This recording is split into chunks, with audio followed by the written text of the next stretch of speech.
Hi guys, time for another Did You Know with Dr. K. Today we'll be talking about randomization, the unseen impact on clinical conduct. We'll discuss the different types of studies, the impacts on screening and dispensing, the importance of balancing the randomization code, how to maintain the blind, and the difference between blinded and unblinded staff. So, open label studies, as the name kind of suggests, means that the treatment is known to everybody. For single blind studies, a good example is the bioequivalency studies where only the lab will be blinded. In these cases, like the subject and the PI will know what the subject is taking, either test or reference, but the lab that's doing the PK analysis will be blinded to the treatment, which kind of makes sense because we're checking to see if the new test generic has the same profile within a certain range as the reference drug.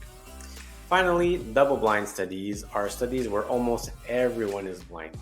Usually only the pharmacy staff would be unblinded, which makes sense because we are the ones that are preparing the IP, so we need to know who takes what. We can also have an unblinded monitor who will be able to monitor the dispensing forms and see the randomization code, but everybody else will remain blinded until the end of the study. So when you're writing your protocol or generating randomization specs, it's important to think how that randomization code will impact study conduct for different departments. There's a department that we don't always think about when we're doing the randomization. It's the screening department. So let's take, for example, we have a study that has 3 treatments. So we'll call it group 1, group 2, and group 3, each a different treatment. And the first 2 groups will take medication for 15 weeks. And the third group would take medication for only 5 weeks. Well, when they're screening, they'll try and find subjects that are interested in doing the full 15 weeks for group 1 and 2. And there's an amount of money that comes with staying so long, the number of blood draws, the number of visits, so it goes with it. So the subjects are interested in that longer study period. We can't know in advance which group they're going to be though until they're randomized. So they'll only be randomized on the morning of the first dose. So if unfortunately they fall in group 3 and the 5 weeks for them is not interesting enough, they may remove their consent, which can make finding subjects a bit more complicated. If we talk about now the impact for the dispensing and the pharmacy team, well, since we don't know in advance which subjects are getting which treatment, we can't plan the dispensing in advance.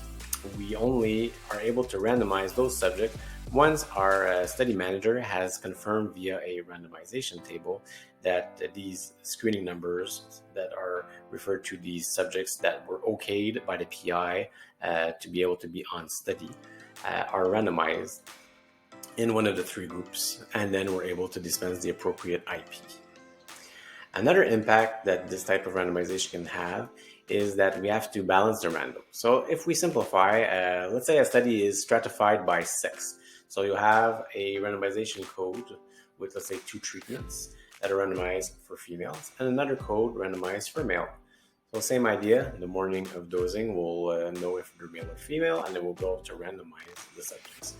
If you decide to do blocks of 4 instead of 2, well, this means that you have to have a full block to balance the number of treatment A's versus treatment B's.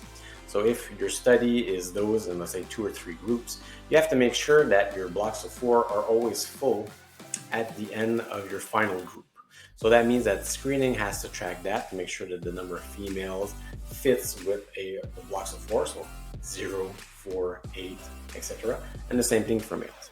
For the pharmacy side, it's the same type of idea. We'll also track this information to make sure that we have the appropriate amount. A study can be unbalanced, but it's preferable that it remains balanced to make sure that the data that goes with it will be appropriate. But you can always verify with the sponsor if an unbalanced study is acceptable. It can be done. An important part in especially double-blind studies is to really ensure that the blind is maintained at all times. So the way that we normally work is, since it's only the pharmacy staff that is unblinded, they are like the guardians of the randomization code. So we keep it in a secure area where only the pharmacy staff have access. We would put it in a sleeve that is locked with a number. So every time that somebody needs to access the randomization or dispensing forms that do contain unblinding information, the pin would be broken, we would document that number and we would know with initial and dates who opened it and at what time. When we're done with it, we put them back in the sleeve and we seal it again.